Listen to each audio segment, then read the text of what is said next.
Vous savez sûrement que je fais le trading depuis 5 années. Mais ce que vous ignorez, c'est le nombre d'années que j'ai dû consacrer pour tout simplement pouvoir atteindre la rentabilité en trading. Comme tout autre trader, les amis, ça n'a pas été facile. J'ai également traversé énormément de périodes et de galères. Pendant ces 5 années de carrière en trading, mes 2 premières années ont été tout simplement un calvaire, les amis. Les années les plus difficiles de toute ma vie jusqu'à présent. Oui, les amis, durant ces 2 premières années, je ne comprenais plus rien. J'ai failli arrêter totalement le trading. Puisque l'image que j'avais en moi, c'était cet étudiant qui a toujours eu des très bonnes notes à l'école et qui était certain d'avoir une carrière extrêmement fructueuse en trading dès le début. Mais j'ai tout simplement été déçu, jusqu'à penser à abandonner même cette activité. Mais l'amour que j'avais pour le trading était tout simplement supérieur aux déceptions que je ne cessais d'accumuler durant ces 2 premières années. Aujourd'hui, quand j'essaye d'analyser mon système de trading actuel et que je compare ce système de trading avec celui que j'avais durant les 2 premières années, je me rends compte qu'il n'y a pas une si grande différence. Durant les 2 premières années, j'avais lu tous les livres que j'avais au sujet du trading. J'avais également regardé toutes les vidéos YouTube au sujet du trading.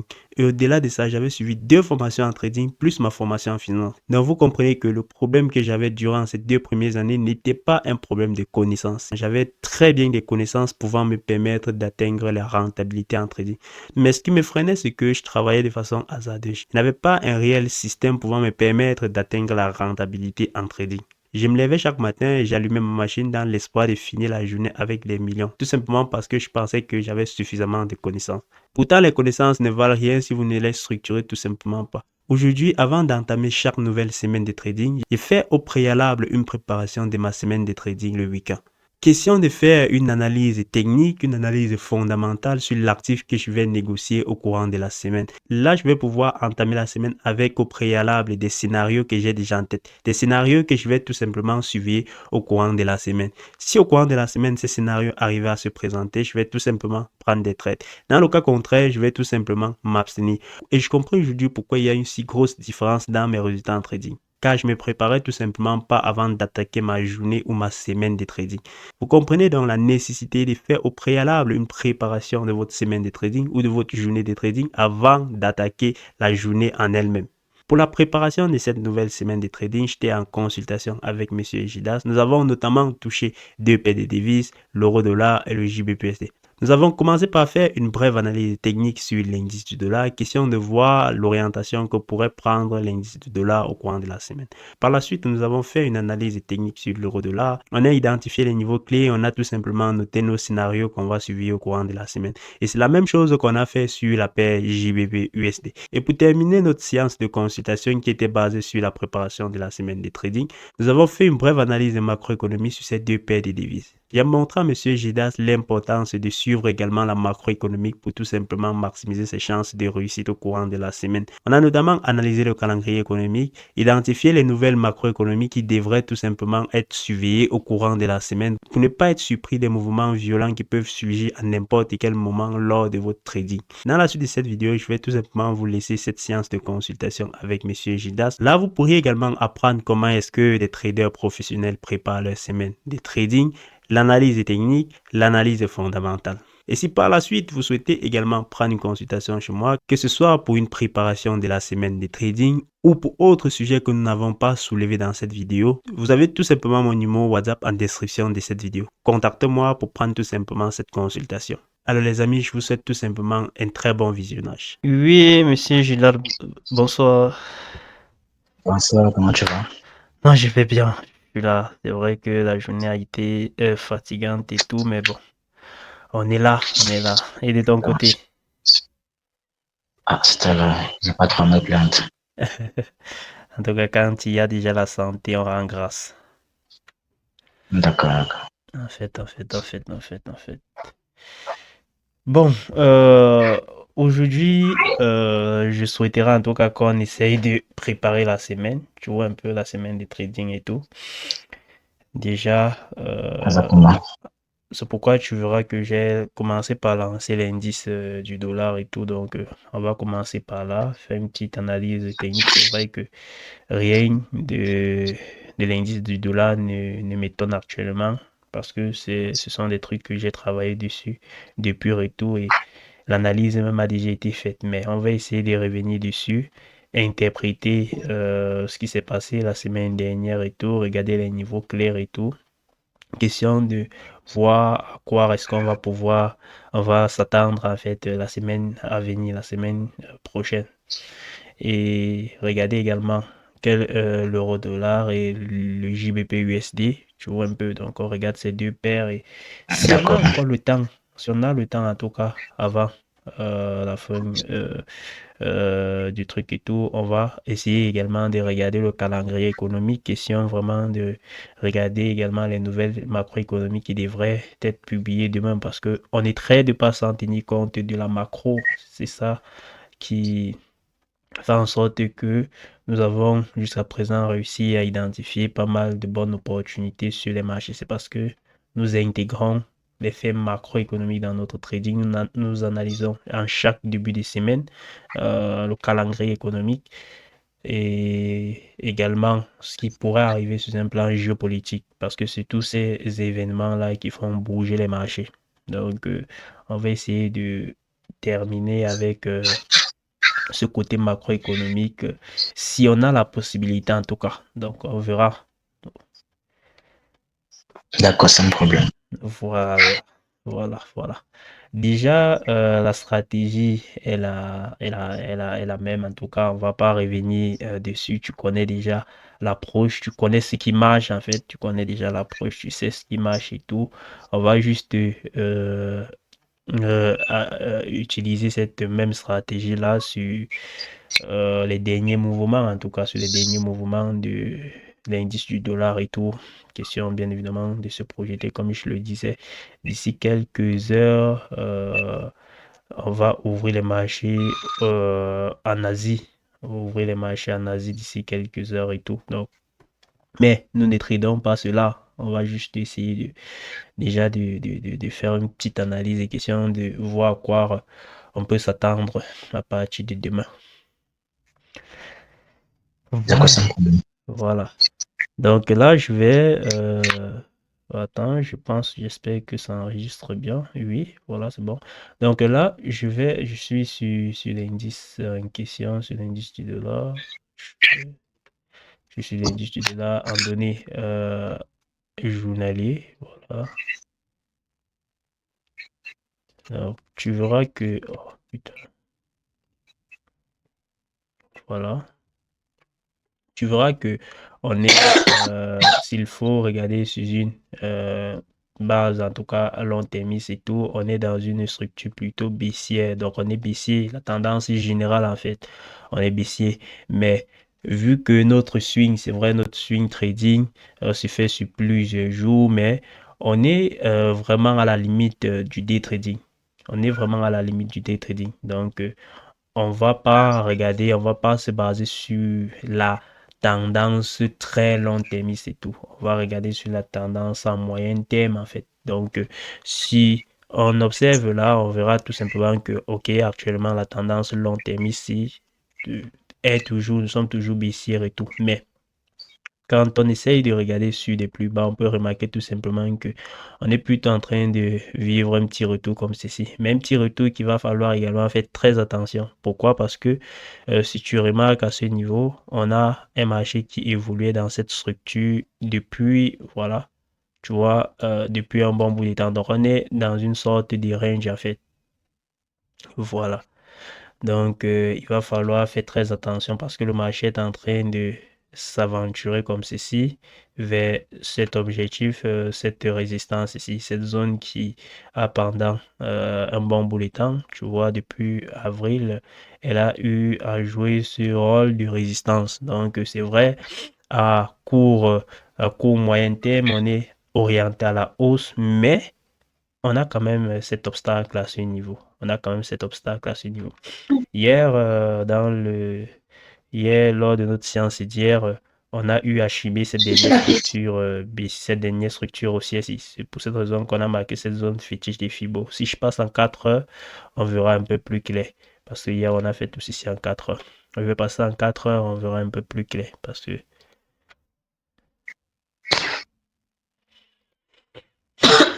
voilà.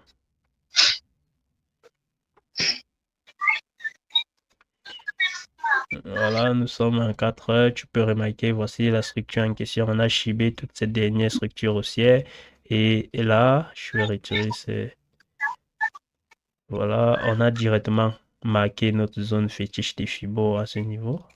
On a marqué notre zone de fétiche à ce niveau, en tenant compte, bien évidemment, cette zone fétiche des Fibos tient compte, bien évidemment, que de cette structure haussière-ci, là, de cette dernière structure haussière. Donc, l'idée, bien évidemment, c'est que peut-être si le marché ouvre en gap baissier, et ça peut être le cas parce que la dernière bougie, lorsque généralement la dernière bougie du vendredi est baissier comme ceci, on peut assister à une ouverture en un véritable gap baissier, ce qui peut nous projeter quelque part à ce niveau et par la suite, on vient tester directement cette zone fétiche des Fibos.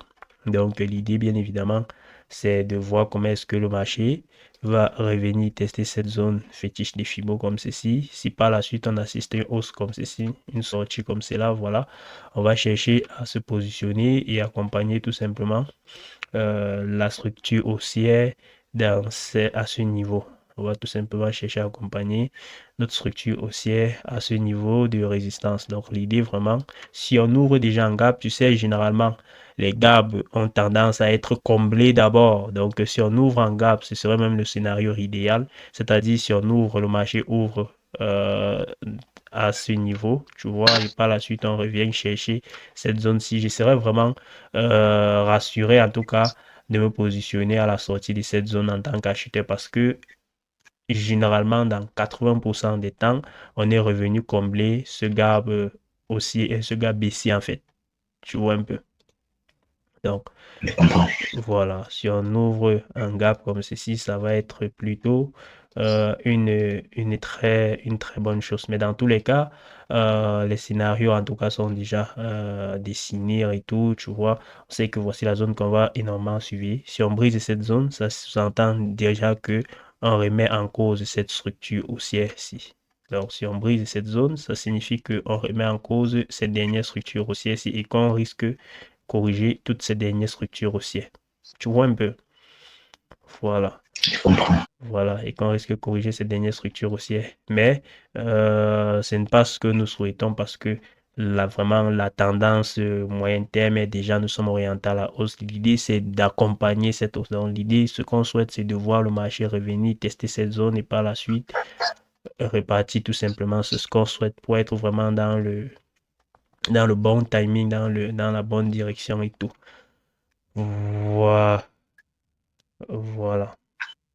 Donc là, c'est ce qu'on va commencer en tout cas à surveiller d'ici demain. Oui, là pour la journée de demain, c'est ce qu'on va commencer à surveiller pour la journée de demain. Un retour comme ceci, retour et tout. Et il est également possible qu'on fasse plutôt un gap aussi. J'ai également parlé de ce scénario hier, c'est que il est possible qu'on fasse plutôt un gap aussi et qui vienne directement vers cette zone de résistance ici. Voilà, quelque chose qui vient directement comme ceci. Et si on fait ce gap haussier qui vient directement comme ceci, on va pas continuer à acheter le marché parce que comme j'ai eu à te dire, dans 80% des temps, dans 80% des cas, on revient d'abord combler le gap. On revient d'abord combler le gap. Donc même si on fait quelque chose comme ça, on fait un gap, on pas combler euh, pas heurter cette résistance et tout, on va continuer à chiber notre mouvement et mettre notre nouvelle zone notre nouvelle zone fétiche des fibos en fait. Tu vois un peu. C'est cette zone-là qui va, Je comprends. voilà, c'est par la suite qui va nous permettre d'invalider les retournements ou les changements de tendance en fait. Donc, voilà. Donc, comme je le disais, en moyen terme, comme tu peux remarquer, l'idée vraiment serait d'acheter, de continuer en tout cas à acheter le dollar, mais on va d'abord attendre cette confirmation-ci, on va d'abord l'attendre et tout, cette confirmation-ci et tout. Si on assiste à une petite correction sur l'indice du dollar comme ceci, l'euro-dollar devrait ouvrir à la hausse. Mais dans le cas contraire, si on assiste plutôt à un fort gap comme ça, l'euro-dollar devrait ouvrir à la baisse. Donc, on va suivre énormément ceci. Maintenant, là, c'est un moyen terme. Donc là, c'est vraiment du moyen terme et tout. Et comme je te parlais au début je vais repasser daily, tu verras.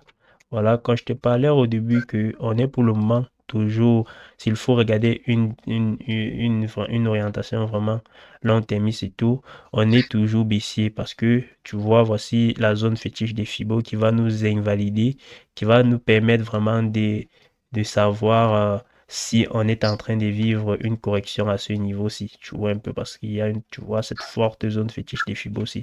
Elle est comme ça la zone des 30, des 61 et des 38% des fibos de cette dernière structure baissière. Donc, ce serait vraiment en cas de cassure de cette zone-ci là, comme le marché est en train de monter ici, ce serait vraiment en cas de cassure de cette zone-ci là que voilà, s'il faut parler peut-être d'une direction vraiment long-termiste et tout, on va s'attendre à quelque chose d'aussi comme ceci. Mais pour le moment, voilà, comme j'ai eu à le dire, on va d'abord suivre cette, c'est ce niveau, on va d'abord suivre ce niveau, euh, ce niveau en tout cas, ce niveau sur l'indice du dollar. Voilà. Donc là maintenant, je vais d'abord, je vais repasser en 4 heures et tout. Là, est-ce que tu as des questions? Parce que là, beaucoup de choses. Non, pas comment, pas comment.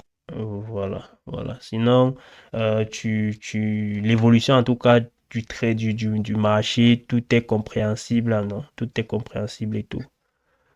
C'est ça. Voilà, voilà. Pour le moment, c'est bon.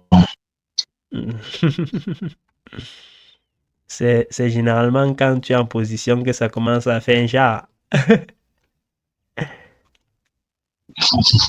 Exactement. Non, non, non, non, ça va aller avec cette approche et tout. Tu verras que non, on va pouvoir chaque fois vraiment délimiter ce qu'il nous faut et on va pouvoir déterminer les meilleures opportunités. On va pouvoir déterminer les meilleures opportunités. Donc maintenant, à ce niveau, comme j'ai eu à le dire, si on brise cette zone, c'est pour invalider cette structure-ci. C'est cette dernière structure-ci là. Maintenant, s'il faut invalider toute cette dernière-ci, attends, je vais d'abord retirer ce. S'il faut invalider toute cette dernière structure haussière-ci, tu sais quoi faire maintenant? Tu dois chiber maintenant toute cette dernière structure haussière. Exactement. Voilà. Donc, tu comprends très bien. Et s'il faut invalider toute celle-ci, tu dois la chiber. Tu vas chiber toute cette structure haussière, tu vas marquer ta zone et tout. Donc, c'est si simple que cela. Donc, là, ce qu'on peut retenir, c'est que on est à moyen terme, en tout cas, l'idée, bien évidemment, serait de d'accompagner cette tendance haussière, mais on est sur des sommets et on attend voir comment est-ce que le marché va réagir à l'ouverture et tout. Et on a cette zone fétiche des Fibos. Je t'ai dit le scénario idéal, ce que vraiment je souhaite, c'est que on ouvre avec un gap d'abord baissier et on revient chercher cette zone fétiche des Fibos. Et hier, je t'ai également parlé de cette formation en double bottom sur les plus bas qui va également appuyer cet argument, et tout. Donc, si on retourne comme ceci, on teste notre zone fétiche des Fibos. Cette zone fétiche des Fibos va également jouer le rôle de ligne de cours de cette structure en double bottom. Et une structure en double bottom qui est juste limpide. Il faut également savoir que les structures, parce que cette structure, par exemple, cette structure n'est pas autant puissante que cette structure. Pourquoi? Parce que tu verras qu'au niveau de la deuxième jambe ici, on est déjà extrêmement orienté à la hausse. Donc, on est déjà haussier par rapport à cette deuxième jambe. Et c'est la même chose qu'on a à ce niveau. Tu vas voir que cette deuxième jambe est vraiment tellement élevée par rapport à cette première jambe. Et généralement, cette structure en double bottom ci est extrêmement puissante en fait. Elle est extrêmement puissante. Donc, notre ligne, notre zone fétiche des Fibos jouer, qui va non seulement jouer ce rôle à ce niveau, notre zone-ci qui va non seulement jouer ce rôle de zone fétiche des Fibos, va également jouer ce rôle des lignes de cours. Donc, vraiment, il va y avoir énormément de combats à ce niveau. Et si par la suite, on commence à assister à une hausse, vraiment, ce serait peut-être la première position qu'on va prendre ensemble, en tout cas, pour cette semaine. Maintenant, il faut également regardez ce niveau, n'oublions pas, comme j'ai eu à le dire, ce niveau de résistance ici est un niveau qui a servi vraiment de résistance depuis le mois d'avril. On a eu à le regarder depuis le mois d'avril. Donc, c'est un niveau qui est suivi par pas mal de traders. Il y a énormément d'ordre à ce niveau. Tu vois, il y a énormément d'ordre à ce niveau. Et lorsque le marché approche généralement de ce niveau comme ceci, on a pratiquement 80% de chances de voir le marché aller tester d'abord cette résistance. On a pratiquement 80% de chances et tout. Mais faut pas, pour qu'on puisse profiter de cela, je souhaiterais qu'on ouvre à la baisse, en fait, qu'on corrige légèrement avant de repartir. Parce que si on ouvre avec un gap qui nous amène directement à ce niveau, ce serait vraiment impossible, ce serait difficile pour nous de profiter de ce mouvement. On souhaiterait que, voilà ce qu'on va suivre. Si on a un retour comme ceci, voilà, si on a un retour comme ceci, et un marché qui commence à présenter des petits signes à la hausse et tout, là, on va tout simplement se positionner en tant qu'acheteur là, dans le but de chercher cette résistance, en fait, voilà, dans le but de chercher cette résistance.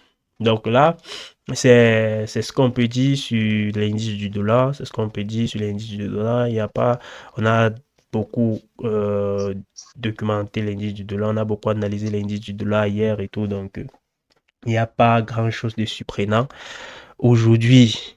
Donc là, c'est ce qu'on peut dire sur l'indice du dollar. Ce que je vais faire maintenant, c'est que je vais également prendre l'euro-dollar, puisqu'on a déjà une orientation sur l'indice du dollar. On sait qu'on va attendre une petite correction. Tu vois, on a marqué notre zone. On va attendre cette petite correction et tout. Si elle est valide et tout, si tout se passe comme on est en train de prévoir quelque chose, une correction comme ceci, avant de repartir par la suite comme ceci, voilà, on va également s'attendre à un petit retour à la hausse sur l'euro-dollar, sur le JBP-USD. Et ce petit retour à la hausse sur l'euro-dollar et sur le JBP-USD va également, à un certain moment, se heurter à la zone fétiche des Fibonacci sur ces deux paires de devises. Et lorsqu'elle va se heurter à ce niveau, on va juste se positionner, chercher comment est-ce qu'on va entrer en tant que vendeur à découvert, continuer à vendre ces deux paires de devises comme ce que j'ai eu à faire les semaines passées. D'accord. Voilà. Donc là, ce qu'on va faire, c'est que je vais prendre ces deux paires. On commence par quoi? L'euro-dollar ou le JBPUSD? Peu importe, moi je suis pour. Donc, que ce l'euro de la personne de chez le tu vois. Ok. Donc on va commencer par l'euro-dollar dans ce cas.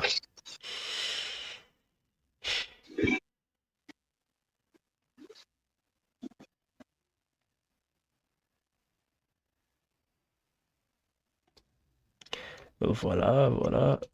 Ok, ce que je vais faire, c'est que je vais d'abord passer. Voilà, euro-dollar. Voilà.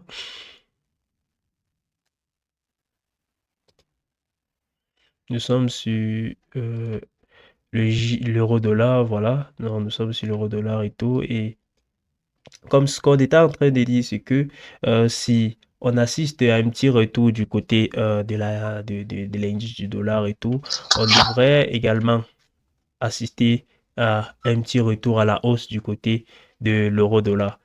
Et ce petit retour à la hausse, on devrait chibber uniquement cette structure parce que l'objectif de ce trade est loin à ce niveau.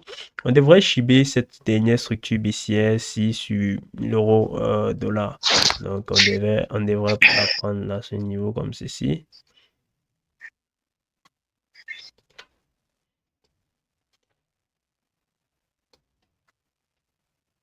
Voilà. Et on marque tout simplement notre zone. Cette même zone qu'on a vue de l'autre côté. Voilà. On marque tout simplement notre zone et tout. Voilà. Donc là, c'est la zone qui correspond également à l'autre zone qu'on a vue sur l'indice du dollar. Donc,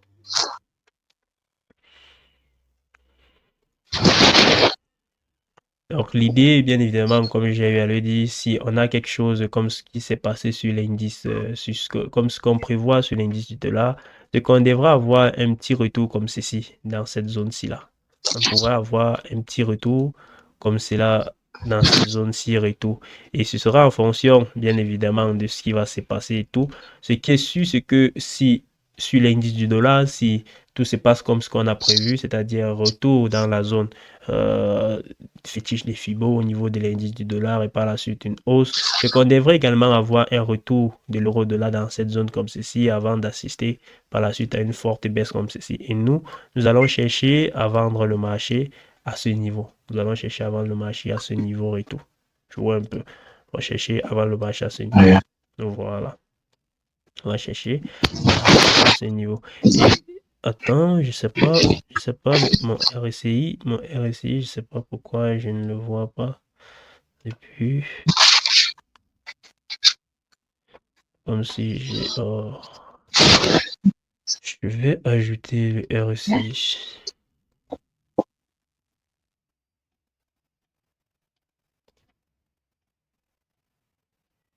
Non, mais ils me disent que RSI doit déjà être là.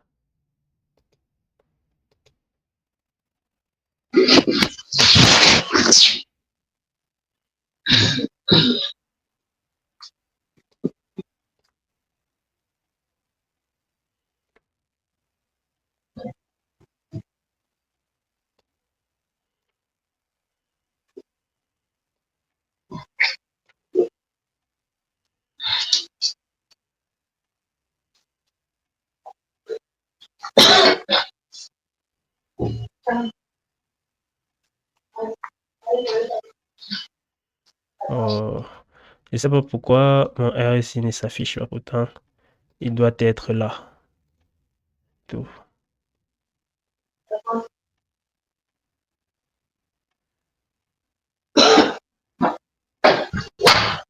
Hmm. Voilà, il est là. Donc, le RSI est là et tout. Et ce qu'il faut savoir également, c'est que tu peux chiber le RSI, hein. Et c'est ce qui m'arrive généralement. Je chibe généralement aussi le RSI. Donc, parce que je ne sais pas si tu as même déjà entendu parler de la théorie des Fibonacci, de la suite des Fibonacci dans beaucoup d'autres domaines, parce qu'on va beaucoup parler de la suite des Fibonacci, que ce soit dans les mathématiques, dans la physique, en physique, même dans l'univers même. Donc, c'est une suite qui a généralement été présente, qui a été généralement été présente dans beaucoup de domaines de notre vie et tout. Et il m'est arrivé également à plusieurs reprises d'ajouter cette suite des Fibonacci sur mon RSI et j'ai tout simplement eu euh, les meilleures opportunités et tout. J'ai tout simplement eu une meilleure vision et tout. Donc, c'est quelque chose également que tu peux ajouter à ton RSI, surtout comme on est dans cette structure-ci, surtout lorsque tu chibes toute cette dernière structure comme celle-ci. Cette dernière structure-ci est représentée par cette dernière structure également baissière du RSI. Donc, tu peux également faire pareil à ce niveau. Tu peux également faire pareil à ce niveau.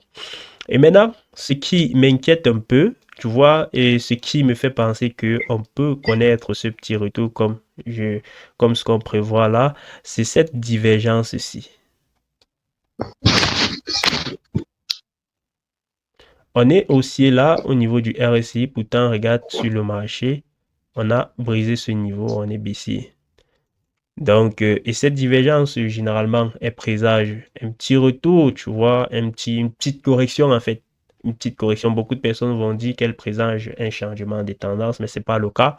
La divergence présage tout simplement une correction maintenant qui peut être par la suite un changement des tendances ou qui peut être tout simplement une simple correction. Donc, lorsque j'ai euh, cette divergence haussière, tu vois un peu, parce que là, nous sommes haussiers. Il est clair qu'au niveau du RSI, nous sommes haussiers. Tu vois, à ce niveau, on monte tout simplement. Pourtant, sur le marché, nous sommes baissiers. Donc, lorsque je vais généralement avoir cette divergence baissière, haussière et tout, je vais beaucoup plus m'attendre vraiment à ce retour, donc à ce que notre scénario, ce scénario qu'on a vraiment en tête et tout se réalise. Donc je vais m'attendre vraiment à ce que ce scénario-là se réalise et tout. C'est, c'est quelque chose qui appuie encore cette hypothèse. C'est quelque chose qui appuie encore cette hypothèse. On peut vraiment avoir un petit retour comme ceci. Et ce petit retour peut correspondre parce que s'il faut également chibber cette zone, faut pas. C'est quelque chose que je le fais à chaque fois également. Attends.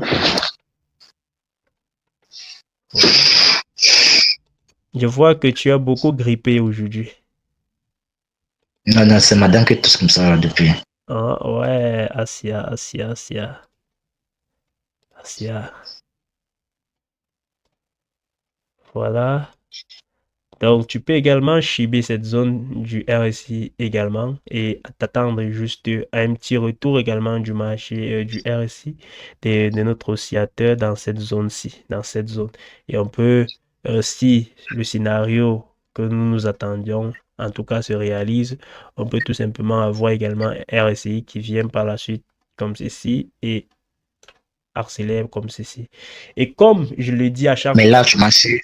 oui, Oui, mais là, tu m'as su, ça ne va pas aller toucher les 50, non, non, les non, non, 50, non. je peux dire 50. Non, pourquoi est-ce que ça ne va pas aller toucher les 50 forcément? Pourquoi? Parce que nous sommes d'abord très loin des 50.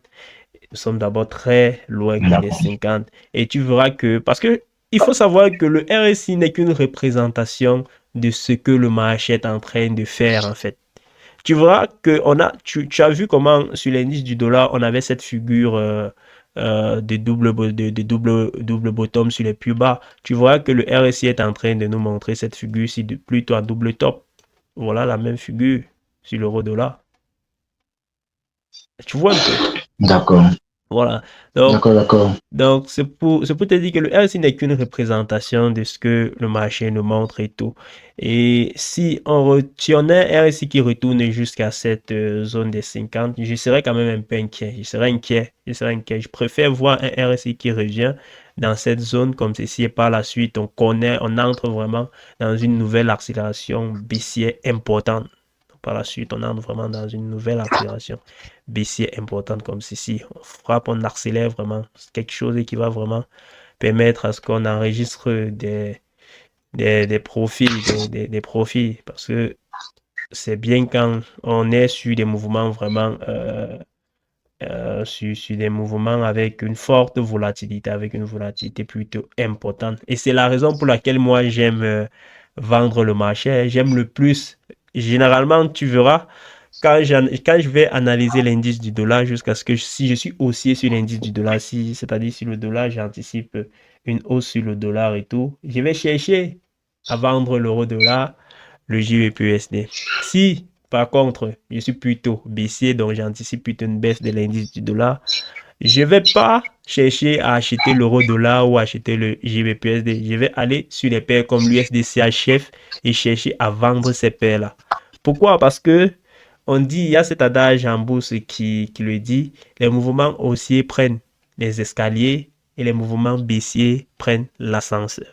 Donc, généralement, quand tu es dans une bonne tendance, surtout quand tu es orienté à la baisse, quand tu as vraiment fait ton travail, quand tu es dans le bon mouvement baissier et tout, les choses vont très vite, très, très vite, très, très vite. Pourquoi? Parce que les investisseurs paniquent en cas de baisse. Ils paniquent tout simplement. C'est pourquoi tu verras que les mouvements haussiers vont généralement aller doucement. On part, on revient, on part, on revient, on part, on revient. Mais le mouvement baissier, c'est tout, c'est l'ascenseur, c'est extrêmement rapide. On chute énormément, on corrige un peu, on chute également énormément. Donc, c'est pourquoi, si on vient comme ceci, on est vraiment dans cette zone et tout, et qu'on se met à chuter, vraiment, je m'attendrai à ce qu'on connaisse une véritable accélération baissière, une forte accélération baissière. Pourquoi pas jusqu'à ce niveau?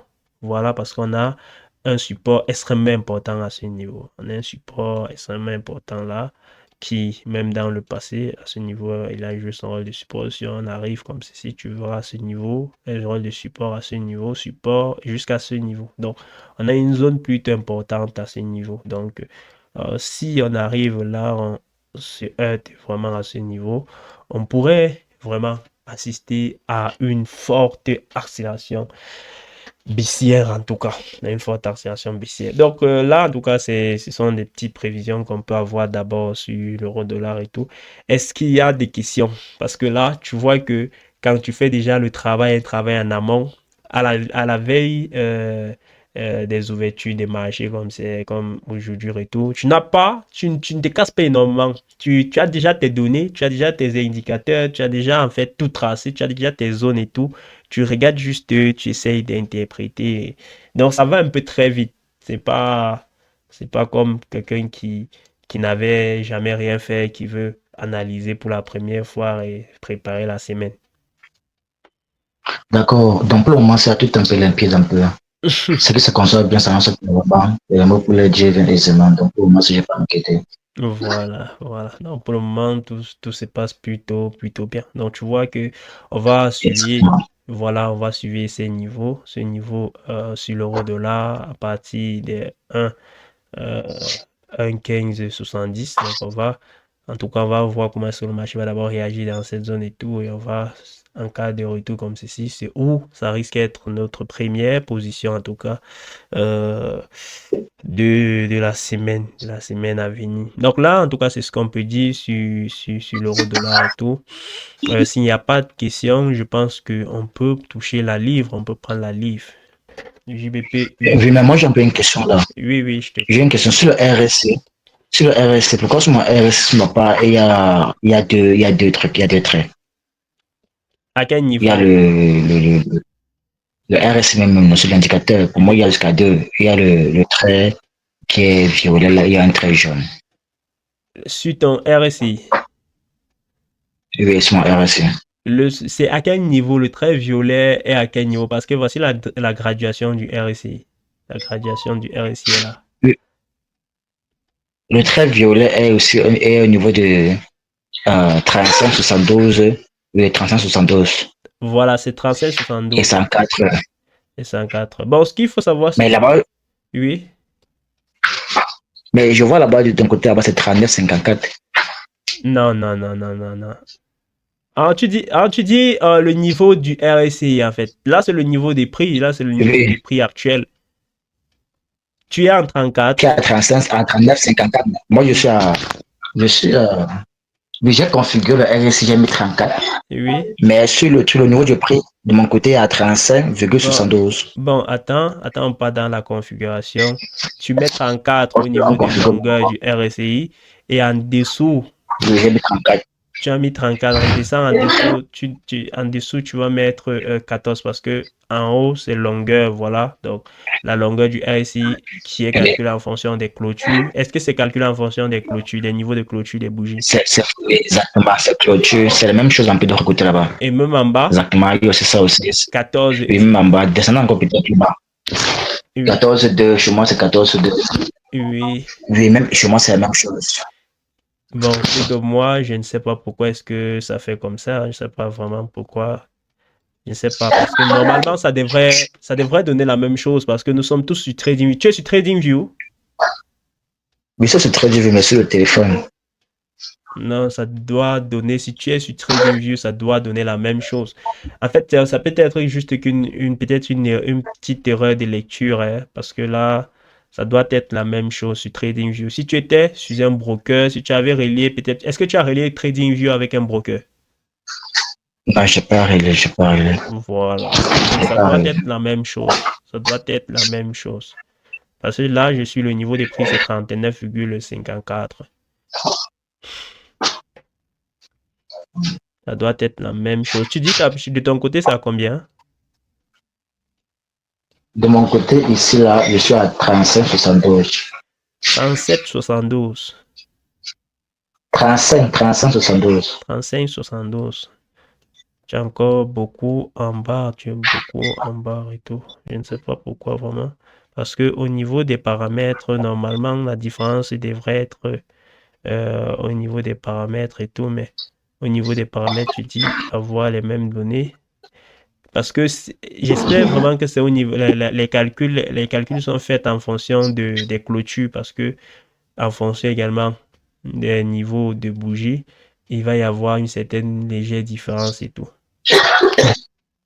D'accord, je vais un peu essayer un peu de regarder un peu ça parce que je me dis aussi que comme sur mon trait du jeu aussi sur le téléphone, c'est avec les bougies équinachées.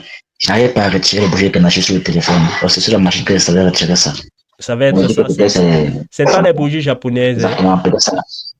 C'est vrai, bougie japonaise, c'est bougie équinachée. Non, Donc peut-être ça a été configuré, ça a été configuré avec les bougies équinachées. oui, non, c'est ça le problème. Parce que, comme tu vois, on parle des niveaux de clôture là. Donc, tout en tout cas, le calcul du RSI tient compte de chaque niveau de clôture de chaque bougie en fait. Comme on est sur une période de 34, ça tient compte des 34 derniers niveaux de clôture de chaque bougie. Donc, D'accord. toi, comme tu es,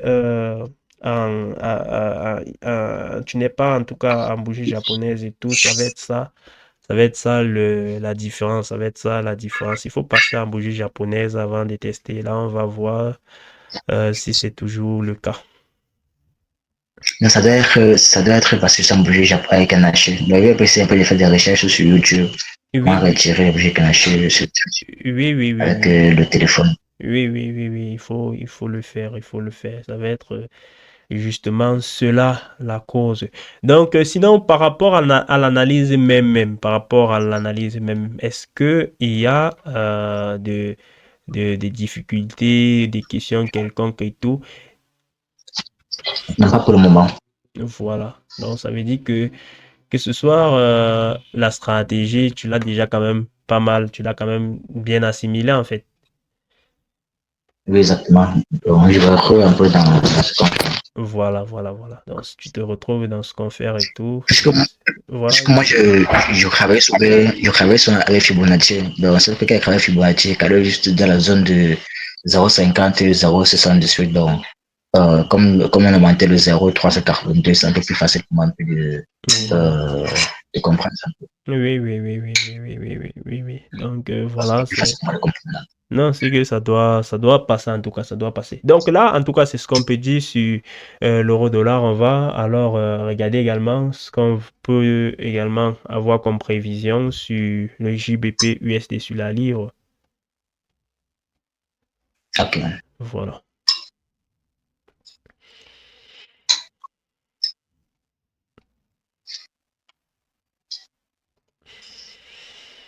Hmm.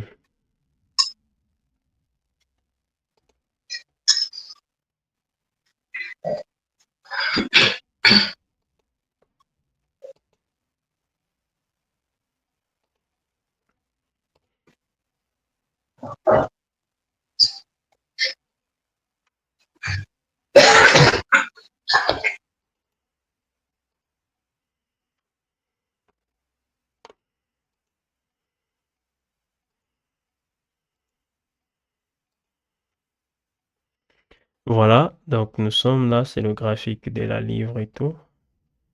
Là, c'est notre graphique au niveau de la livre. Tu verras que là-bas, vraiment, le mouvement, on a connu vraiment un très gros mouvement baissier et tout. Donc, au niveau de la livre, ce serait vraiment normal, judicieux même de s'attendre à une petite correction parce que tu verras que on a tous ces derniers niveaux. Ce niveau de support a été brisé, celui-ci a été brisé et celui-ci également a été brisé. On a brisé et on est en train de revenir légèrement là. Donc, à ce niveau, ce que tu dois faire, attends, je fasse ici.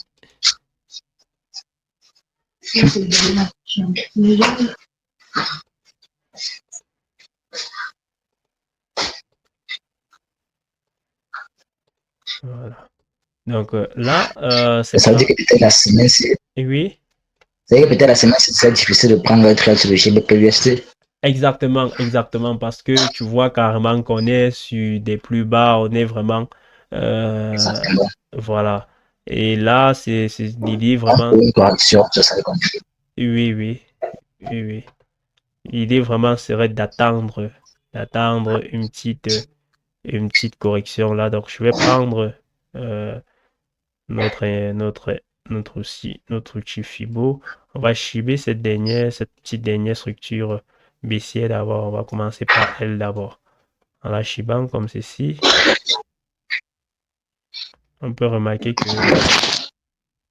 on a cette zone qui elle est représentée à ce niveau. Donc voilà, elle est représentée là. Et l'idée, bien évidemment, si ce qu'on a dit sur l'euro-dollar et tout se réalisait et tout, sur l'euro-dollar, sur l'indice du dollar se réalisait et tout, on pourrait également avoir un petit retour au niveau de la livre comme ceci. On pourrait avoir un petit retour comme ceci. Mais du côté de la livre, je suis quand même un peu inquiet parce qu'il y a ces grosses imbalances à ce niveau qui n'ont pas été comblées depuis. Tu vois un peu. Je suis je serais vraiment inquiet à ce niveau. Je serais vraiment inquiet à ce niveau parce que ignorer cela reviendrait à ignorer pas mal de choses. Donc, je serais vraiment inquiet à ce niveau. Je serais vraiment inquiet à ce niveau. Donc, du côté de l'euro-dollar, on a quelque chose de quand même posé, de quand même présentable et tout. Mais du côté de la livre, on peut remarquer que il y a quand même, on a connu une forte accélération baissière extrêmement importante. Ce qui fait que vraiment, cette correction-ci peut être plutôt légère, peut être plutôt petite en fait. Donc, on ne sait pas, on peut assister à quelque chose qui revient jusqu'à ce niveau, parce qu'on a d'ailleurs un très, on a d'ailleurs un bon niveau de résistance là. Donc, on peut assister à quelque chose qui revient peut-être jusqu'à ce niveau. On peut assister à quelque chose qui revient peut-être jusqu'à ce niveau, sans toutefois en tout cas invalider cette tendance baissière, sans toutefois en tout cas invalider cette tendance baissière. Donc, premièrement, on va suivre ceci. On va d'abord suivre ceci. Ce sera un cas, donc on va voir comment le marché va se comporter à ce niveau avant vraiment de se projeter. Mais il ne faut pas ignorer ce signal-ci. Il ne faut pas ignorer cette information-ci, cette imbalance qui reste extrêmement importante là. On est là carrément avec deux bougies. Donc, il va falloir faire très attention à ce niveau. Et au niveau du RSI, ce que tu peux remarquer, c'est que si on essaye de regarder avec les derniers sommets par rapport à là, j'essaye d'abord par rapport déjà à ces derniers niveaux, par rapport à là, on est extrêmement baissier. Il y a, tu vois, au niveau du RSI, la baisse, on a plutôt une légère baisse au niveau du RSI comme ceci. Pourtant, regarde ce qui se passe au niveau du marché. On est là. On a une baisse extrêmement importante. Et il faut savoir que la divergence, en fait, on n'a pas touché ce coup de divergence. En tout cas, j'estime que tu as déjà des notions dessus. Oui, j'ai une notion sur la divergence. Bon, je connais un peu la divergence. Voilà. Donc, ce qu'il faut savoir, c'est que la divergence, beaucoup de personnes vont dire que il y a divergence tout simplement quand on est peut-être haussier sur le marché, pourtant on est baissier sur le RSI. Ou quand on est baissier sur le marché, pourtant on est haussier sur le RSI. Ce n'est pas toujours le cas. La divergence se mesure également avec la différence d'amplitude. Donc, on peut être extrêmement baissier sur le marché comme ceci, mais au niveau du RSI, on constate une baisse plutôt timide comme celle-ci. La baisse à ce niveau est vraiment timide et tout. Pourtant, regarde le marché, on quitte quand même de ce niveau à ce niveau. Donc, on quitte quand même de ce niveau à ce niveau. Donc, moi, je vais interpréter des petites informations comme ceci, comme étant des divergences haussières. Donc, je vais généralement m'attendre à un petit retour du marché, donc à une nouvelle hausse du marché, et tout. Et donc, c'est vraiment ce à quoi je vais généralement m'attendre dans des configurations pareilles. Beaucoup de personnes vont te dire qu'il n'y a pas de divergence là, mais moi, je vois une bonne divergence haussière. Il y a une bonne divergence haussière. Et je vais m'attendre à un petit retour du marché comme ceci. Donc, tu vois que ce soit sur l'euro-dollar ou sur la livre, en tout cas, on a déjà identifié notre billet, donc on surveille juste vraiment le marché. Sinon, on connaît déjà ce qu'on veut, ce qu'on recherche et tout. On surveille maintenant juste pour voir est-ce qu'on va avoir des confirmations dans ton recherche, est-ce qu'on va avoir ce qu'on recherche réellement. Sinon, le marché, il n'y a aucune surprise actuellement. Il n'y a aucune surprise. Tout est déjà dit, tout est déjà dit. Et il y a plus de surprise. Le marché, on a déjà nos niveaux, les niveaux les plus importants qu'il va falloir surveiller. On a toutes les informations. On est baissière et tout, donc là, on ne peut plus. Il y a pas quelque chose d'extra qu'il va falloir faire encore à ce niveau pour tout simplement euh, savoir s'il faut acheter ou vendre le marché au courant de la semaine qui arrive. Donc, du côté de la livre aussi, il y a cette divergence qui également attire mon attention et m'appelle tout simplement à anticiper une hausse comme ceci, une correction à la hausse du côté de la livre, du côté du JBP USD. Voilà. Est-ce qu'il y a des questions? Non, pas pour le moment. Voilà. Donc, tu vois que tout est en tout cas aligné, tout est en tout cas aligné, tu vois, tout est en tout cas aligné. Donc, il n'y a pas grand-chose, il n'y a pas grand-chose qui nous, euh, qui peut nous surprendre, en tout cas, sur le marché. Donc, ceci étant dit, en tout cas, comme il n'y a pas de question, on a touché l'indice du dollar. On sait que on s'attend, on est globalement, en tout cas, à moyen terme. Donc, haussier et on s'attend à une petite correction de quelques heures à l'ouverture et tout, de quelques heures ou de quelques jours, donc à l'ouverture et en cours de semaine. On s'attend à une nouvelle accélération haussière. Si le cas, si cela se valide et tout, si cela se passe comme ce qu'on prévoit, on va tout simplement vendre l'euro-dollar et vendre également le JBPSC. Dans le cas contraire, on va s'abstenir. Dans le cas contraire, on va s'abstenir et observer les marchés, analyser à nouveau et également intégrer que ce soit la macro et la géopolitique dans le but de savoir si les données n'ont pas changé.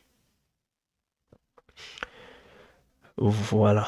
Donc là, c'est le résumé en tout cas qu'on peut faire sur cette brève analyse technique de ces paires de devises et de l'indice du dollar. Donc pour terminer, en tout cas, on va passer au calendrier économique parce que tu ne peux faire aucune analyse en début de semaine sans regarder le calendrier économique, sans savoir à quoi t'attendre, sans savoir comment les investisseurs, ce à quoi également les différents traders, les différents investisseurs s'attendent au courant de la semaine. Voilà. D'accord. Donc, on va passer sur investing. Est-ce que tu as l'habitude de suivre le calendrier économique d'abord? C'est souvent ça.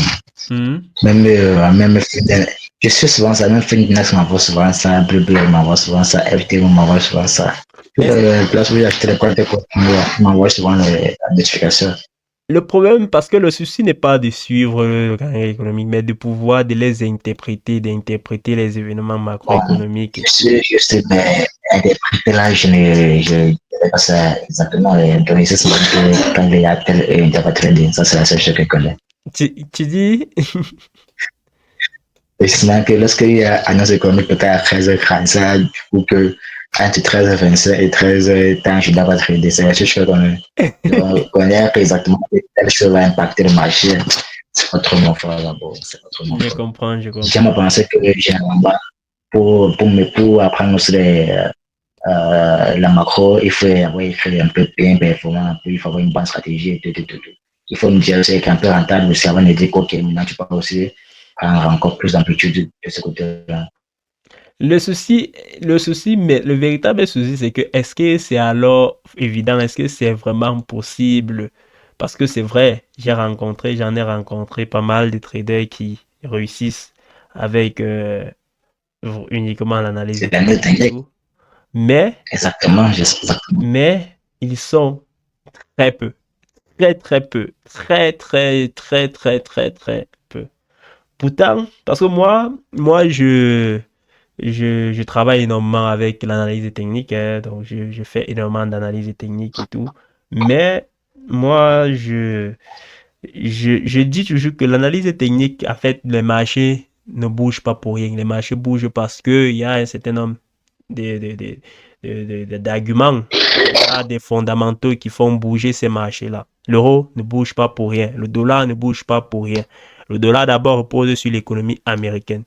Donc, pour que le dollar bouge, puisse bouger en longueur de journée, il faut également que l'économie américaine puisse bouger en longueur de journée. Et qu'est-ce qui fait bouger l'économie américaine? C'est quoi? C'est l'emploi. C'est quoi? C'est la politique monétaire. C'est quoi? C'est les taux de chômage. C'est quoi? C'est l'inflation.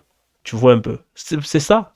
C'est ça. Je vois. Voilà, c'est ça. Qu'est-ce qui fait bouger l'économie d'un pays? Qu'est-ce qui fait bouger l'économie du Cameroun? C'est quoi? C'est les entreprises, donc les entreprises et tout, la valeur créée, donc le PIB. Dans le calendrier économique, on va appeler ça le PIB. L'ensemble des valeurs créées et tout. C'est quoi? C'est le marché de l'emploi. Le marché de l'emploi qui est constitué du nombre d'emplois créés, du taux de chômage, des niveaux de salaire. C'est ça, ce sont ces événements-là, ces éléments-là qui font bouger l'économie d'un pays. C'est quoi également? C'est l'inflation. L'inflation, la hausse des prix sur le marché. C'est ça également qui fait bouger l'économie d'un pays. C'est quoi également? C'est la politique monétaire au Cameroun. Notre banque, la banque centrale, c'est celle qui est dans la sous-région, la BEA. Donc, ce sont les décisions que la BEA va prendre et tout. Donc là, dans le compte dans le but de gérer en tout cas sa politique, de mener à bien sa politique monétaire. C'est également quoi? La géopolitique. Oui, on est dans, aujourd'hui, on parle d'élections au Cameroun et tout. Chaque président vient avec ses arguments et tout, et tout, et tout, et tout, et tout, et tout. Ces arguments-là vont énormément influencer, vont énormément avoir des répercussions sur l'économie du pays. Il y a des candidats qui viennent avec une politique plutôt restrictive, ceux qui vont venir réduire, qui veulent réduire les dépenses de l'État et tout, et d'autres qui veulent venir avoir une politique plutôt expansive, ceux qui veulent augmenter peut-être les charges de l'État en recrutant les nouveaux fonctionnaires, en augmentant les salaires. Donc, en fonction de tout cela, c'est ça qui fait bouger l'économie. Et tout trader devrait pouvoir interpréter tout cela pour pouvoir prendre des décisions plus éclairées parce que c'est vrai, l'analyse technique nous permet de lire cela, mais il y a énormément, tu verras, à un certain moment, je vais ajouter la taille de la position tout en étant confiant et tout. C'est pas toujours parce que le côté technique me dit d'ajouter, c'est également parce que j'ai des arguments qui, qui font en sorte que non, je suis sûr à 90% que non, je suis dans le bon timing, je suis dans la bonne direction. Donc c'est dans ce sens-là que qu'il va falloir vraiment t'orienter. Et c'est même dans ce sens que j'accompagne. Donc lors de mes accompagnements, nous avons pratiquement 35 cours sur uniquement l'analyse fondamentale. Nous touchons tous ces grands départements de l'économie, de la macroéconomique et tout, et tout, et tout, et tout. Et on touche également l'analyse technique et par la suite on montre comment trouver le juste milieu entre ces deux approches parce que l'idée c'est de trouver le juste milieu jusqu'à chaque fois quand on fait une bonne analyse technique comme celle qu'on vient de faire et tout, on peut également faire une bonne analyse fondamentale. Est-ce que cette analyse fondamentale est en phase avec ce qu'on vient de faire sur un plan purement technique? Ok, si c'est le cas, en prenant position au courant de la semaine, on va prendre plus de risques, on va appuyer vraiment sur le bouton déranger parce qu'on sait que on a beaucoup d'arguments. En fait, c'est ça. Je comprends. Voilà. Donc, on verra. En tout cas, on va passer sur le calendrier économique et tout. Et en tout cas, on va regarder les quelques petites nouvelles qui devraient en tout cas faire bouger les marchés. Déjà, oui, on est demain, ça va être la première semaine du mois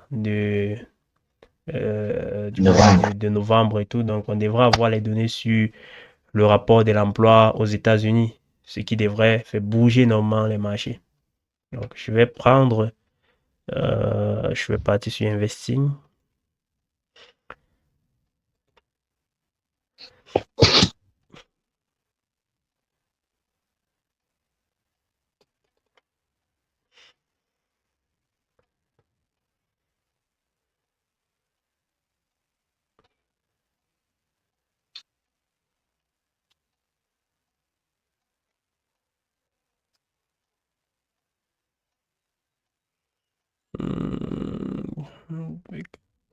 Voilà.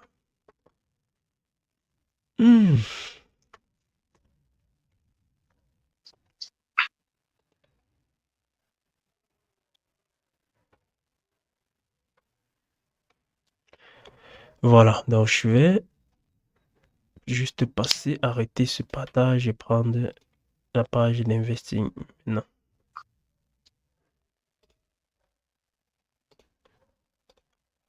Voilà, tu reçois le calendrier économique, n'est-ce pas? Voilà. Oui, je ressens. Voilà. Donc là, moi j'ai déjà paramétré, hein, donc je vais suivre, comme tu le sais, je trade que ces quatre paires de devises et tout, donc ce qui fait que je vais suivre que les nouvelles macroéconomiques qui concernent la zone euro, qui concernent les États-Unis, qui concernent l'Australie, qui concernent le Royaume-Uni. Et je ne vais généralement sur que les nouvelles à quatre têtes, à trois têtes de taureau, donc les nouvelles vraiment importante en fait. Voilà. Donc demain à l'ouverture, on doit avoir, oui c'est lundi, demain à l'ouverture, on va voir les données PMI sur l'industrie manufacturée en France et tout. Le marché s'attend à ce que on reste à ce même niveau des 48,3. Il faut savoir que ces données en fait sont, c'est comme le RSI. Comme tu vois le RSI, on a une barre au niveau des 50. La zone des 50 délimite la zone de croissance de la zone d'expansion de l'activité. Quand on est au-dessus des 50, ça veut dire on est plutôt en croissance en fait. Comme il s'agit du secteur manufacturé, donc des données PMI sur le secteur manufacturé, ça signifierait que on est en croissance dans le secteur manufacturé et tout. On connaît plutôt une certaine hausse de ce secteur et tout. Donc, une certaine croissance de ce secteur. Mais lorsqu'on est en dessous déjà de cette barre de 50, ça signifie qu'on est plutôt en contraction de l'activité en contraction de l'activité dans ce cas. Donc déjà, ce qui n'est pas une très bonne nouvelle pour l'euro parce que elle concerne la France et la France qui est un pays de la zone euro. Et tu prends également en dessous, on va également avoir au même moment les données pour PMI, ces mêmes données PMI manufacturées pour l'Allemagne. Et le marché s'attend également à ce on reste au même niveau, toujours en dessous. Donc, que ce soit en France, la France qui est la deuxième puissance de la zone euro, l'Allemagne qui est la première puissance de la zone euro. Lorsque ces deux premiers pays de la zone euro souffrent, la zone euro également est plutôt en cas vraiment de souffrance en fait. Donc, ce qui fait que le secteur manufacturier actuellement en zone euro ne supporte pas bien. Donc, si à la publication de ces données déjà, on observe, on a des données qui montrent qui confirment en tout cas cela, donc des données en dessous ou égales en tout cas à ce qui est attendu, on pourrait peut-être assister à une petite chute de l'euro. Mais c'est pas pour dire que tu vas avoir des données inférieures à ce qui a été attendu, tu vas vendre l'euro. Jamais. Parce que beaucoup de personnes, il y a des joueurs, il y a certains cours qui sont dispensés sur les réseaux. Vraiment, quand tu regardes, tu peux mourir. Il y a des gens qui disent que lorsqu'on publie une nouvelle macroéconomie, si elle est supérieure à ce qui était attendu, tu achètes. Si elle est inférieure à ce qui était attendu, tu vends. C'est la bêtise. C'est la bêtise. Exactement, c'est un peu comme manger du hasard. Non, c'est la bêtise. Ça, c'est la bêtise. C'est quelque chose qu'il ne faut même pas faire. Il faut interpréter, connaître dans quel contexte d'abord on évolue, dans quel contexte on évolue. Actuellement, nous évoluons comme je le disais, dans un contexte où l'économie vraiment de la zone euro est plutôt en train de souffrir, que ce soit en Allemagne, que ce soit en France, les deux grandes puissances de la zone euro ne se portent pas bien. Donc, créer, les données qui peuvent vraiment créer une volatilité sur le marché. Les données seraient peut-être des données qui vont confirmer juste cela. Et des données qui vont confirmer juste cela, il faut que ces données vraiment montrent vraiment un écart entre ce qui est entendu et ce qui est publié. Donc, il va d'abord falloir interpréter le contexte dans lequel nous nous trouvons avant de pouvoir prendre une décision en fonction de la nouvelle qui a été publiée. C'est pas que elle va être publiée positivement, tu vas acheter. Elle va être publiée négativement, tu vas acheter. Parce qu'elle peut être publiée positivement actuellement à 48,5. Tu te mets à acheter. Pourtant, 48,5, c'est vrai, c'est légèrement supérieur à ce qui est attendu, mais on reste en dessous de la zone de croissance. On est toujours en contraction du secteur manufacturé. Tu vois un peu. Donc, ce n'est pas une nouvelle positive en tant que telle. Donc, on peut avoir une nouvelle comme celle-là et connaître plutôt une forte chute de l'euro. Voilà. Par la suite, aux États-Unis, bon, tu vois que aux États-Unis, c'est plutôt potable et tout. Ces mêmes données manufacturées seront publiées à 15h30 à l'ouverture, après l'ouverture, 1 heure après l'ouverture de la bourse américaine et tout. Et tu vois que aux États-Unis, on est au-dessus, on est en croissance, tu vois un peu. Et tu comprends pourquoi. Tu vois déjà que tu comprends pourquoi ces derniers temps, on est plutôt, tu vois la tendance baissière de l'euro-dollar parce que l'économie européenne, la zone euro en tout cas, ne se porte pas très bien comparée à celle des États-Unis. Tu vois, ce même secteur manufacturier aux États-Unis, on est au-dessus, on est en croissance, on est en croissance. Pourtant, en zone euro, c'est pas ça, c'est pas ça. Tu vois que voilà où la macro et et ce qu'on voit sur un plan purement technique, tu vois qu'ils sont en phase en fait. Il y a on est dans une même phase, on est dans une même direction. Il n'y a pas cette divergence entre ces deux approches actuellement. Et après cela, on va suivre également la décision de la Banque d'Australie, donc la RBA, c'est la Banque nationale d'Australie en fait sur ses taux d'intérêt, va publier les taux d'intérêt. Le marché s'attend à ce qu'on reste au même niveau. Et on va, en tout cas avec le temps, on va faire des cours dessus parce que là, c'est vraiment un cours, un très gros cours de la macroéconomique. Là, c'est vraiment un très gros cours de la macroéconomique parce que la Banque d'Angleterre, la Banque centrale ne prend pas de décision de baisser les taux ou d'augmenter les taux au hasard. C'est en fonction de la situation réelle de l'économie. C'est en fonction. Donc, si le marché s'attend à ce qu'on reste au même niveau, généralement, la nouvelle publiée va montrer qu'on va au même niveau retour. C'est en fonction de la situation réelle de l'économie en Australie. Et par la suite, on a le discours de Christine Lagarde et tout. Bon, les discours de Christine Lagarde ne pèsent pas généralement beaucoup sur les marchés. Donc, ça ne crée pas énormément une forte volatilité. Donc, ce n'est pas quelque chose qui va parfois être très, très important. Maintenant, c'est dans la soirée que cette donnée-ci va commencer à peser. Le rapport bulte sur les nouvelles offres d'emploi. Donc, il va falloir vraiment suivre quelque chose comme ceci. Parce que là, c'est déjà le marché de l'emploi américain. Et le marché de l'emploi américain joue énormément sur la situation réelle du dollar.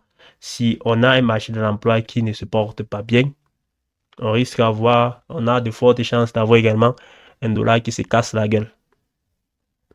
Un dollar qui se casse la gueule parce que le marché de l'emploi qui ne se porte pas bien signifie que l'économie également n'est pas en bonne forme et tout. L'économie qui n'est pas en bonne forme signifie un dollar moins fort. Donc, attire moins d'investisseurs, attire moins d'acheteurs, donc moins de demandeurs du dollar. Donc, un dollar moins fort. Donc, il va également falloir suivre, comme je le disais, la création la création d'emplois non agricoles. C'est des données qui concernent le marché de l'emploi américain. Ce sont des données qui concernent le marché de l'emploi américain. Donc, l'idée, s'il faut comme on est orienté plus en tant que acheteur sur ces paires de acheteur sur l'indice du dollar et vendeur sur ces deux paires de devises. Ce qu'on va rechercher au courant de cette semaine, ce sont des nouvelles en fait qui appuient cette direction, c'est-à-dire des nouvelles qui montrent un marché de l'emploi américain robuste, donc des données qui montrent plutôt que ce soit au niveau de la création d'emplois, que ce soit au niveau des données de PME manufacturées, donc de l'activité manufacturée et tout. Donc, on a des données qui montrent plutôt une certaine hausse en fait. Et au niveau également du rapport du nombre d'emplois créés, qu'on nous donne également, qu'on publie également des données qui montrent une petite amélioration par rapport à ce qui est attendu. Ce qui va appuyer également ce qu'on a d'un côté technique sur le dollar. Parce que sur le dollar, on a plutôt quand même une configuration plutôt voilà, haussière et tout. Donc, si on a également des données macroéconomiques qui justifie cela, qui montre une forte, plutôt une bonne santé, qui témoigne une bonne santé de l'économie américaine, ça va être plutôt quelque chose de limpide. C'est ça que j'appelle trouver le juste milieu entre l'approche fondamentale et l'approche technique. C'est tu te positionnes lorsque tu as des arguments solides sur un plan technique comme ce qu'on venait de décrypter et tout, et des arguments également vraiment solides sur un plan fondamental. Là, tu n'as plus peur de prendre des risques. Tu peux mettre 2%, 3% sur une position. Tu sais que si vraiment ça ne se passe pas bien, c'est pas grave. Sinon, tu as donné, tu as fait tu as fait tes devoirs en fait. Tu as fait tes devoirs. Je Voilà. comprends. Donc, après cela, c'est donné également non manufacturé, PMI et tout. Et donc, je vois même qu'ils ne vont pas publier les données NFP, le rapport NFP cette semaine. Ils ne vont pas publier le rapport NFP cette semaine. Ça va être la semaine prochaine. Donc là, ce sont les données vendredi et jeudi. Il y a également la Banque d'Angleterre qui va prendre sa décision portant, qui va publier sa décision portant sur son taux d'intérêt. Et ça va faire bouger énormément la livre. Donc, il va également faire attention à cette nouvelle à partir de jeudi. Il va falloir faire un peu attention à cette nouvelle à partir de jeudi du côté de la livre. Est-ce qu'il y a des questions? Non, pas pour le moment. Voilà, voilà. Donc, tout se passe plutôt bien. Exactement. Ok, ok, ok.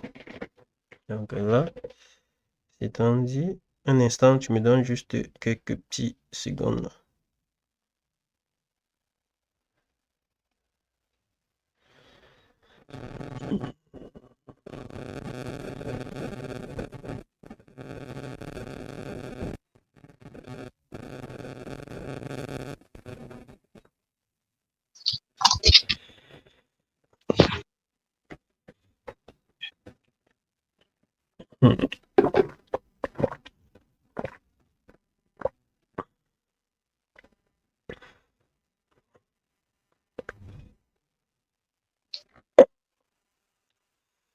Donc, avec ce qu'on vient de voir, tu sais déjà quels sont les niveaux que tu vas devoir surveiller à l'ouverture du marché. Et Exactement. également, que ce soit les nouvelles macroéconomiques, il va falloir également surveiller au courant de la semaine. Question d'appuyer également ce qu'on a sur un plan purement technique en fait. Et tu comprends également que si cette analyse a été faite facilement comme ceci, c'est parce que il y a une compréhension vraiment solide de l'instrument négocié. Donc, il y a des données, on a travaillé dessus pendant un bon bout de temps, ce qui fait que lorsqu'on l'analyse aujourd'hui, on a déjà les niveaux clés, on a déjà les niveaux qu'il faut suivre, les niveaux que nous savons que non, il va falloir suivre et tout, et tout, et tout. Donc, c'est justement cela.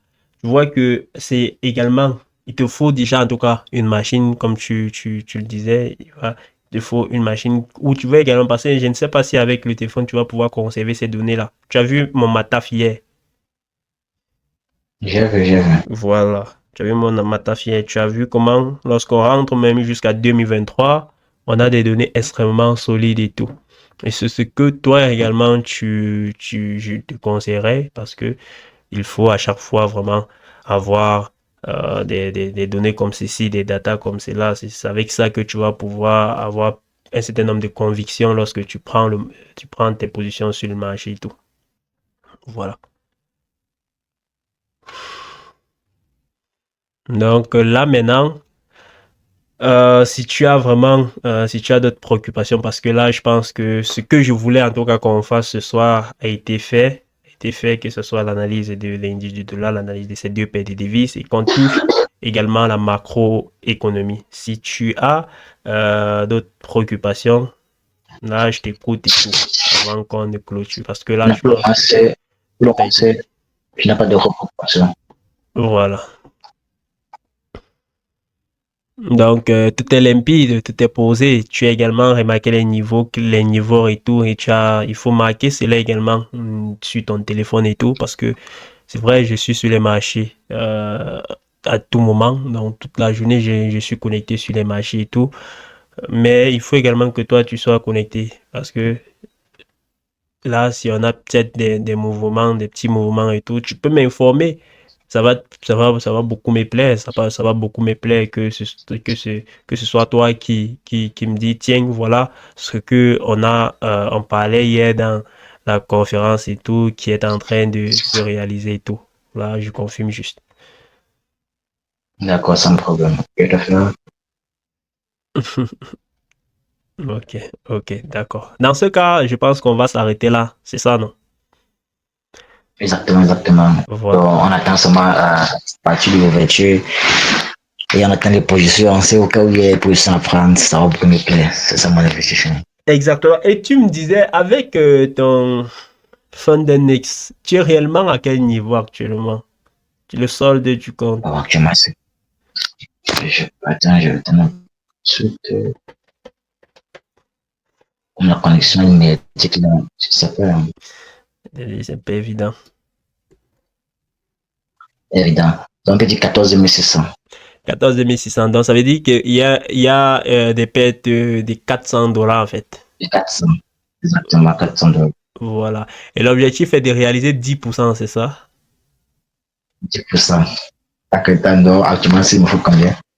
1900, donc pratiquement 2000. C'est beaucoup. 2000.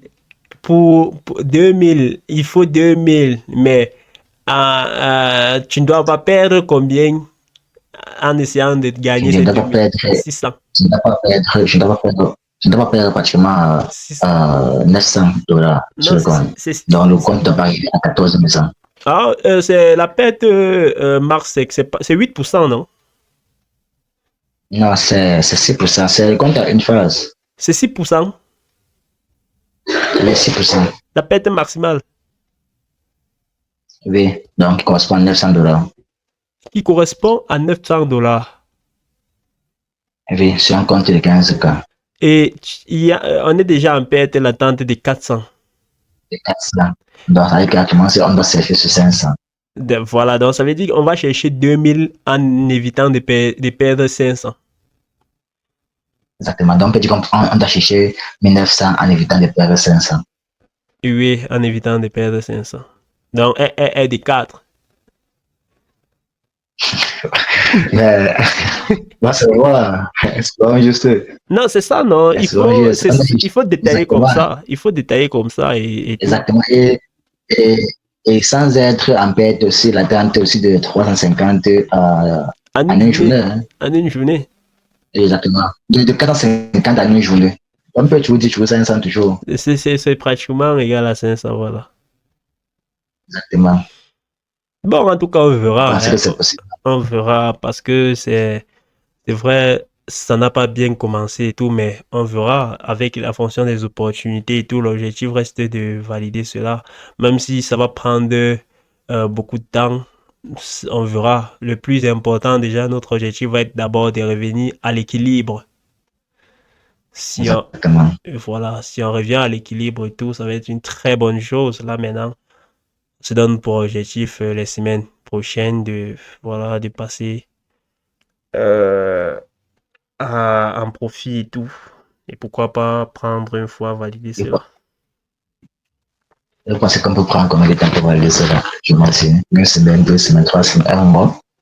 Au max, combien de temps? Ça dépend, parce que tu as vu ce qu'ont déjà nos objectifs avec le trade, avec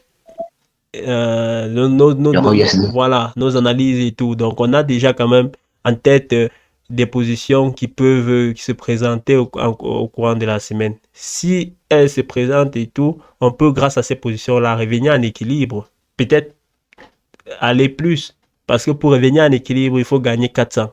Si on met peut-être 300, j'ai dit, si on met peut-être 200 ou 150 comme risque par position, avec un RR de 2, un RR de 3, on retourne à l'équilibre, on prend un peu de profit. 150 bosses, c'est pas beaucoup.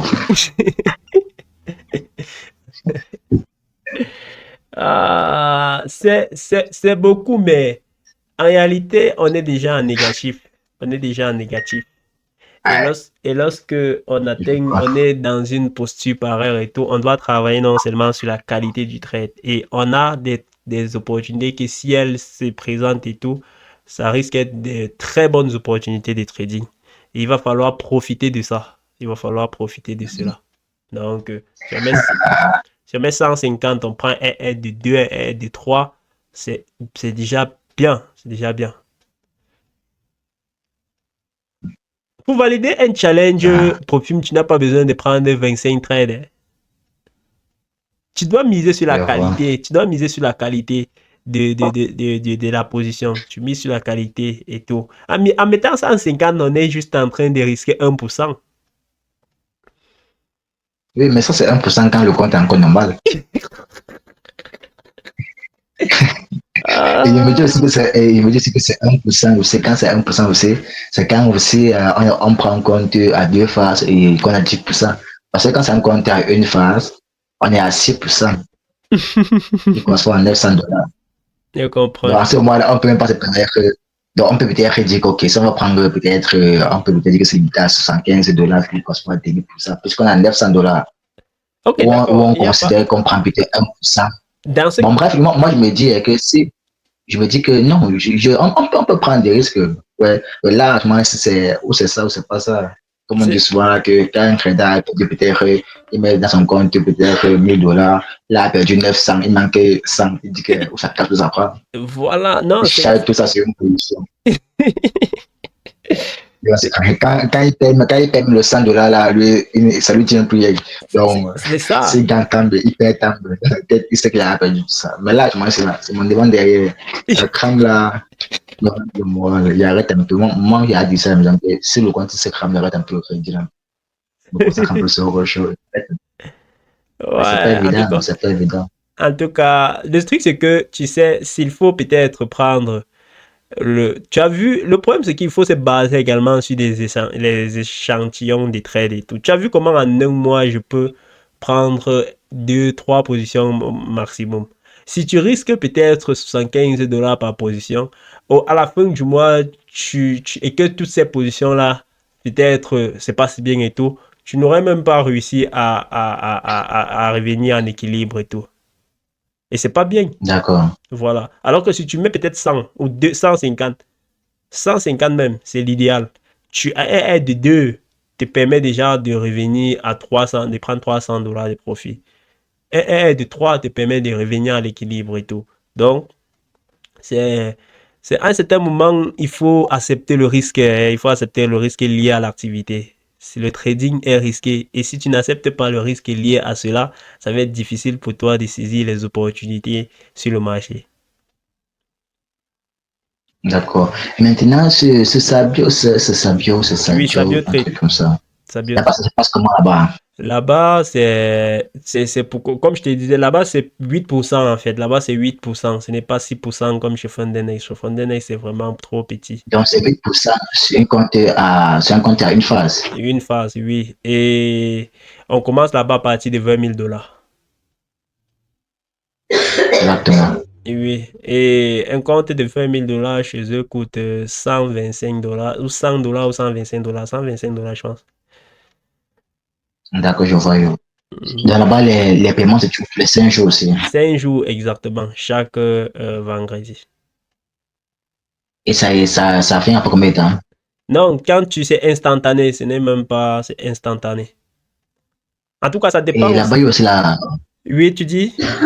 Oui. Ça dépend Là-bas, il y a aussi la règle de cohérence.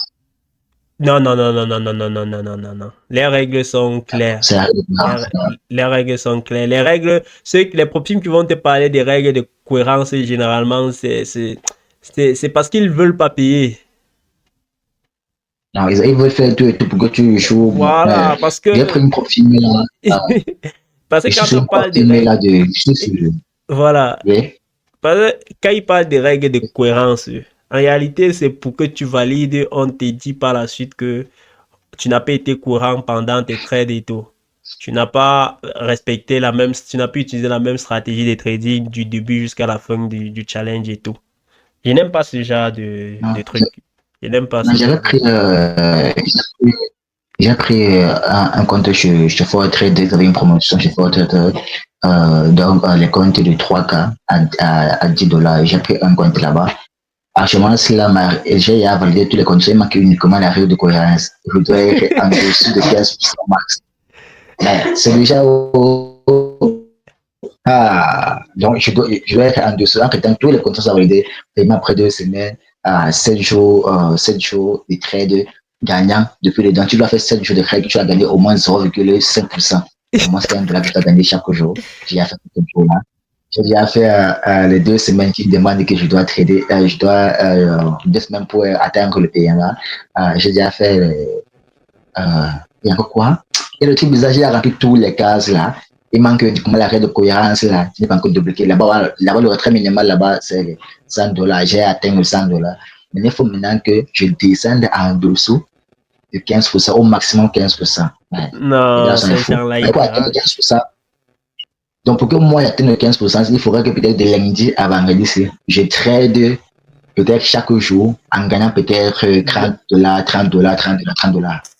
Tu vois Ou comment ils peut-être te 40, un poussent. truc comme ça. Tu vois comment ils te poussent à prendre des risques.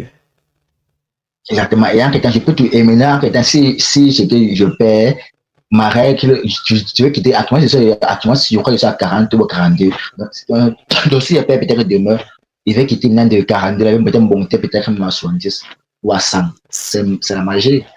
Là, ils ne sont pas Par sérieux. contre, il y a aussi, oui, non, il y a aussi Blueberry. Blueberry aussi a de cohérence, mais uniquement sur les comptes directement financiers. Là-bas, je fais c'est 40. Si c'était 40 chez Blueberry, c'est comment j'ai appris. Maintenant, l'inconvénient encore avec les histoires de règles de cohérence, c'est qu'on te dit que tu as un stop loss suiveur. Tu vois, et le stop loss suiveur, c'est le plus dangereux là-bas. Donc, ton stop loss n'est pas statique. C'est, Ton droit d'un max n'est pas statique. c'est ça le Ça avance progressivement que tu avances. c'est ça le problème avec sa biotrade. Ils ont un stop loss. Voilà, suiveur. Match. Alors, Donc, même sur un compte même sur un compte à une phase là. oui, c'est ça le véritable problème avec eux, c'est que ils ont un stop Ah, loss ça. suiveur. Vraiment, donc, c'est ça le véritable problème avec eux, c'est que tu vas travailler comme ça, mais quand ils ne font qu'accumuler tes pertes. Puisque pour finir, ce sont eux qui gagnent. Parce que même le compte de 200K que vous prenez là, si vous montez aujourd'hui à 220 000, le stop loss ne sera plus à 100K combien, ça va monter aussi un truc comme 200 poussières. Et oui, Donc, c'est-à-dire que lors du premier retrait, ils se basent plutôt sur le solde, le plus grand solde. Ils ne vont pas se baser sur le solde initial. exact, exact. En fait, ce qu'il faut savoir, c'est que non. C'est une vérité déjà que je t'ai dit, c'est que ces entreprises, ces profils ne sont pas là pour nous enrichir. Bon, elles se basent, toutes ces profils-là, elles se basent sur le fait que 90%, 95% des traders perdent de l'argent sur les marchés financiers. Du coup, 90-95% des traders qui achètent les challenges perdent ces challenges. Donc, les 5% des traders qui vont rester, elles vont retirer l'argent de ceux qui ont acheté et ont échoué et payer ceux qui ont validé avec. C'est point. Donc, il y a conflit Oui, d'intérêts en et parfois, permanence. ça peut mais ils prennent peut-être les meilleurs traders, après ils dupliquent encore les traders encore eux-mêmes, peut-être une fois 20, une fois 200, une fois 500, pour Oui, pouvoir payer d'autres personnes. oui, ça c'est le top 5, non? C'est le top 5 Exactement, oui, exactement. voilà, c'est ça. Exactement. Parce que Donc, moi, je connais une personne qui est oui, top 2. Je connais deux personnes qui sont top 2. Il y a une personne qui est top 2 à Findenex, à Tradecule. L'autre personne qui est top 2 aussi non, à l'autre, à Finden Pips. Le jeu qu'on l'a mis top 2 à Finden Pips, il nous a montré ça dans le groupe. On l'a demandé qu'il doit faire l'entretien. Donc, comme il commençait pas à parler l'anglais, il a pu gérer ça là-bas parce qu'on avait fait l'entretien. On a qui manque son très vieux, il explique comment il prend ses positions et tout ça pour se rassurer que non, voilà, que c'est lui qui crée. oui, je vois. C'est Ah, comme ça. Après, il a un peu fait des recherches un peu sur YouTube. On a dit que quand on te fait l'enquête, ça veut dire qu'il veut vraiment voir c'est toi qui crée, il veut vraiment voir si je ne copie pas ailleurs. Et quand il se rassure que c'est toi qui crée, ils prennent toutes les positions, ils font ça. Et même ils ont les comptes là-bas, ils font ça peut-être moins fois 100, 200. C'est-à-dire que quand tu gagnes comme ça là, ils parviennent à payer tout le monde aussi. en fait. Non, c'est ça. Donc, en fait, tu comprends que ces profils, en réalité, ne sont pas là, comme je le disais, ne sont pas là pour nous aider. Donc, elles sont également là pour chercher leur part d'argent. Et et il y a un conflit d'intérêts à chaque fois et tout. Donc, en fait, c'est un monde nous sommes dans la jungle, en fait, avec tous ces entreprises et tout, les brokers, tout ça. Donc, nous sommes vraiment dans une jungle et tout. Et à chaque fois, lorsque tu es avec une profil comme ça, l'idée, on ne mise pas sur du long terme avec des profils. C'est ce que moi j'ai toujours eu à dire. On veut juste utiliser ces profils pour lever les capitaux, pour recharger nos comptes personnels, parce Exactement. que Là, voilà, c'est avec nos comptes personnels qu'on va se projeter dans l'avenir, qu'on va se projeter sur du long terme. Sinon, avec des profils, vraiment, j'ai été déçu au début, très tôt au début, avec truc si, My Forest One, avec My Forest One. J'étais déçu très tôt au début avec elle. Je travaillais avec elle posément et tout, du jour au lendemain, elle a fermé ses portes. Nos comptes, nos profits, tout ça se sont envolés. Donc, tu comprends que en réalité, on ne peut compter sur ces gens-là. C'est uniquement avec ton compte personnel que tu peux vraiment faire des projections. On veut faire juste un peu de profit avec ces profits, on fait le petit retrait qu'on a pu faire et on dégage. je vois déjà, c'est exactement ça, exactement ça. Voilà. Mais moi, je pense aussi qu'il y a aussi des profs sérieux, parce que Fondenex est sérieux, parce que même FTM est sérieuse. Ce n'est pas qu'il y a des profils sérieuses en tant que telles, hein. C'est juste que dans leur démarche, tu vois un peu, dans leur démarche, elles peuvent Bon, être dans un les peu, business projets, voilà, dans elles les peuvent, business models, c'est peut-être. oui, elles peuvent un peu être sérieuses dans leur démarche et tout. Par exemple, une profil comme FTMO. FTMO, oui, dans sa démarche et tout, mais son business model est clair. C'est le même business model que tous ces autres profils. Vendre les challenges et gagne de l'argent quand les traders échouent les challenges. Point. Donc, donc tout profil Ça, souhaite voir les traders échouer les challenges. C'est clair. Là, c'est clair. Là, c'est clair. C'est pas comme on est entré, comme je te dis, je vais t'accompagner à valider ton challenge ici. Moi, déjà, je sais que si tu valides mon challenge, ton challenge et tout, tu vas par la suite te payer mon accompagnement. Donc, moi, je vais me donner pour objectif de t'aider à valider cela. Il n'y a pas conflit d'intérêt entre nous deux. Tu vois un peu. Mais, exactement. avec cette profil, si tu valides le challenge, elle sera obligée de te payer. Il y a conflit d'intérêt parce qu'en réalité, tu sais, est-ce que tu sais qu'on trade que sur des comptes démo avec les profils? Tu connais, non? Exactement. Oui, Voilà. exactement ça, je le sais. Voilà. Donc, tu comprends qu'il y a conflit d'intérêt. Si tu gagnes, elle perd. Si tu perds, elle gagne. Voilà. Si tu gagnes, elle Exactement. perd. Si tu perds, elle gagne. C'est ça le conflit d'intérêt. Et c'est la même chose avec Fondenex, avec FTMO, avec tous ces trucs-là. C'est juste que il y a ce qu'on appelle en marketing le positionnement. Donc, quand tu réussis vraiment à faire un bon positionnement à ton produit, et c'est ce que FTMO a pu faire, c'est-à-dire se positionner comme le leader, la profil sérieuse, celle qui travaille avec des traders professionnels, les gens qui veulent vraiment avancer et tout. Mais en réalité, son business model n'est pas différent des autres. C'est juste le marketing qui fait la différence. Sinon, Exactement. oui, sinon son business model n'est pas différent des autres et tout. Son business model est... Même à l'époque, parce qu'aujourd'hui, FTMO occupe la première place, mais quand nous on tradait avec MyForest Fund, il n'y avait pas d'eux. Hein. MyForest Fund était... Si tu passes sur YouTube aujourd'hui, je tape MyForest Fund, tu vas voir plus de 10 000 vidéos de traders aux États-Unis, de partout dans le monde, de traders avec MyForest Fund. Mais, du jour au lendemain, Les gens ont beaucoup perdu là-bas parce qu'il y a beaucoup de personnes qui sont en train de. voilà, oui. On a beaucoup perdu avec My Forest Fund. Donc, et c'était pourquoi? Parce que ce fameux conflit d'intérêt les poussait à chaque fois à vouloir manipuler les coûts, à vouloir frauder, à vouloir empêcher les traders de valider les challenges. Donc, ils avaient des petites stratégies avec les stops, par exemple, les stop loss, elles faisaient bouger parfois le marché pour question de toucher les stops, question de, donc, le slippage, tous ces trucs-là et déplace Exactement. avec les frais de frais, les frais de swap, les frais de spread et tout. Elle manipulait, donc elle avait des petites Oui. stratégies comme ça, pas très correctes et tout. C'est ça qui justifie, c'est ça qui a fait en sorte que on l'arrête, qu'on l'arrête et tout. Donc, toutes ces profils-là, Là, je suis déjà calé avec, je sais déjà, je connais déjà, et moi, je connais aussi cela parce que je suis sur les réseaux, j'ai énormément d'offres tous les jours venant de ces entreprises-là, énormément d'offres de partenariat, tu comprends un peu, énormément. Je comprends. Ce qui fait que, en tant que partenaire avec ces profils, je connais le business model de ces profils. Je sais où est-ce qu'elle gagne de l'argent, comment est-ce qu'elle se fait de l'argent, c'est clair. Voilà. Bon, on va s'arrêter alors à ce niveau. S'il n'y a plus de soucis, s'il n'y a plus de questions et tout, on va s'arrêter. Moi, je suis un peu fatigué. Nous sommes dimanche. Il faut que je me repose un peu tôt aujourd'hui. Uch. Pour pouvoir attaquer la semaine vraiment. D'accord, ça me comprend. Ouais, pour pouvoir attaquer la semaine D'accord, c'est avec bon. beaucoup d'énergie. Ah, moi, j'espère seulement que tu seras pour le mieux. Non, ça va donner, ça va. Il faut être positif. Il faut être positif.